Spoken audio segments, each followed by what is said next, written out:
looks like the weather might be kind of rough out there. Have you guys heard anything about how the game might be impacted? I ask because Coastal's men are playing up there and they had their game moved up. No, I mean, I just went to Minnesota and they knew the storm was coming and it's nothing to them. Like it's par for the course. So, no, usually when we go there, it's snowing. It's some type of blizzard, and somehow the fans just converge on the Pentagon. So, Sanford Pentagon, right? I think that's it. Yeah. So, I mean, it's what they do. Like, they travel near and far, and they pack the house, and they appreciate good basketball. Yeah, playing USD or SD State's kind of become a thing, especially up there these past few years. Will this series continue, and why do you like playing there? Yeah, they actually come back to us next year. Well, when we started playing there, which was 2020, okay, we ended the year #1 team in the country. We played there last year. We won. So it's more of a superstition thing now. Like, we got to play there. It gives us an opportunity to do some big things in postseason. When you look at this team, they've had some really good wins already this season. What is working so well for them to get these big W's? They're again, they know what they want. They're good at what they do. They spread you out. They post up. They can shoot the three. They can, they read defenses extremely well, and they just they're patient enough to wait for your defense to have a lapse, and then they somehow make you pay for it. So they do that time and time again, and they do get out in transition. So they're super balanced and patient, and we got to pack our defense. We got to make sure we have some type of disruption, and then you got to be able to adjust, because they'll adjust fairly quickly. If you play them a certain way all the time, they'll adjust and they'll make you pay for it. So hopefully we have we got a game plan A and B in, and hopefully that's enough for us to get a good road win. You talked about kind of some. Oh, go ahead. No, good. Kid, you got Chloe on campus yesterday, obviously. Just what was that first practice like for her, and are you planning on having her travel and things coming up? Like, what's the plan with her moving forward? Yeah, I mean, she's here. I don't think she came just to sit and watch. I mean, she practiced yesterday. She practiced today, and she fits like she does. She's unafraid. Obviously, it could be intimidating. Yeah. It's a lot of information, so we just kind of shrunk her package.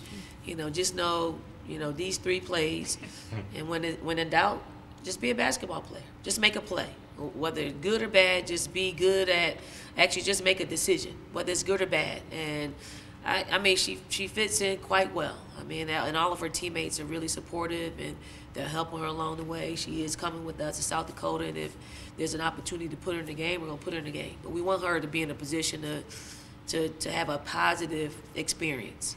Dawn, she is eligible right now? She doesn't wait for classes to start or anything? No, she's eligible right now. Okay. So she's here. I think our parents did a great job at just getting her here as soon as possible so she can get her feet wet and still get a chance to go home for Christmas. Can she really play all over the floor? I think she's maybe kind of described as a big guard or a small forward.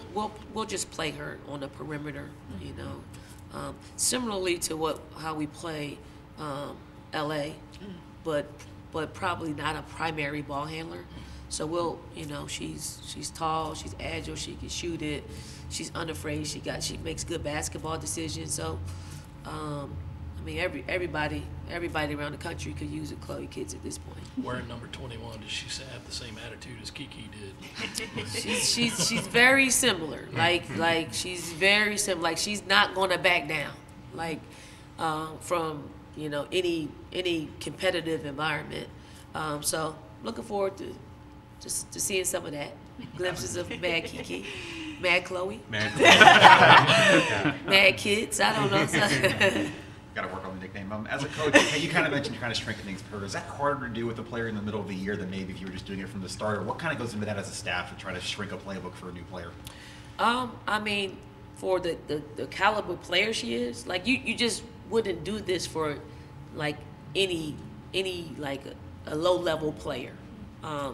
It has to fit like the talent level, the competitiveness, the want.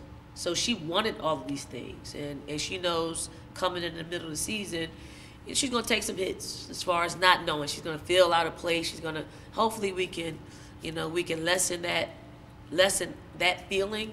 But once she's on the court, I think this isn't a hard thing. It's basketball. You're going to make a good decision or you're not. And we're not going to put pressure on her to perform at a high level. So we're going to slowly just try to get her to a place where she's comfortable, and we're seeing how she processes information. She seems pretty good, but want to put her at ease and just say, make a basketball decision. Make whatever it is that you feel is natural to you, do it. And then we'll just teach her how to continue to just integrate into our system. Dawn, one of my colleagues at AP is writing about a year into about the growth of women's basketball.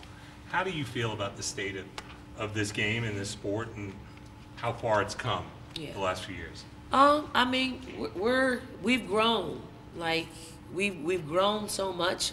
We probably are busting at the seams for the people that are decision makers in our game to allow us to just be just that. We're forever growing sport that needs the outlet and the platform to continue to grow. So yes, we're in a really good place. I think now that people have to play catch up to where we are, to give us the necessary things we need to have to be a revenue producing, because I do think we're a revenue producing sport that need the platform to grow. Coach, you talked about South Dakota State a second ago, but of course, Coach Johnson for them has been over there for just a long time. Obviously, they won NIT last year. Just what about the way from what you've observed, what about the way he, I guess, prepares his players kind of stands out to you? I mean, they're super smart. Like they're unselfish. They make the right basketball decision. They put you under duress, not necessarily just like a pressure type defense. Or a pressure type offense. It is, you do this, we do that. If you do that, they're going back around and do this. And it's always just trying to create the advantage. And they're patient enough offensively to win time and time again. So, for us, we've been a really good defensive team that disrupts. But when you disrupt and you're out of position against them, they make you pay. And then from a defensive standpoint, I do think they're going to gap it on us. I do think they're going to collapse on us, although they haven't been like a totally collapsed defensive team. So eager to see if we got a little bit of space to operate in the paint. If not, we got some things that we've been doing that we found success in. And hopefully it's just, we're just going to try to outfox each other and come up with a big win, because it'll be a big win on either part. You mentioned you've had good luck going out there, but Raven might disagree. Yeah, right? Right? I didn't bring it up to her, like I didn't. I want Raven to just be who she is. I think Raven's in a much better place, just mentally, even before the injury. Like, she probably was second guessing herself. But she's in a much, much different place, and hopefully she can exercise that demon like we did when we lost in South Dakota back in 2016. Yeah, so I mean, I hope she can. If I need to have a conversation with her, I'll utilize our 2016 debacle. And hopefully she can replace it with some positive experiences. I was going to say, we saw the FaceTime with Jalen Hurts last night. I got to ask, what did you guys talk about? Oh my God. We talked about him being MVP. He's like, no, he didn't. No, he went to different spots in Philadelphia and gave out coats and, just goodwill. He went to my rec center that I grew up in. The rec center actually that houses our replica national championship trophy of 2017. We talked about that, and he said we're gonna have to just add to that collection. Hopefully, I said with a Lombardi trophy. So, Hey. so I mean, he's a champion on and off the court. I mean, he's someone that Philadelphia is super proud of because he's done it the right way. And how can you not cheer for a guy that you know? I can remember we had sat behind. Was it Tua? Who he sat behind? He sat behind Tua in Alabama, yeah. yeah, sat behind, and he was gracious. And then he went to Oklahoma and did his thing, and now he's going to be the MVP of the NFL. Like, seriously, like, Yeah, he is. in the short period of time, he's humbled. He's covered. Like, he's covered. He's really just a good dude. That's super handsome. Y'all thought I took the picture to put on social media. No, I just want to look at him. Look at what success looks like. Thank you, Coach. Thank you. Thank you.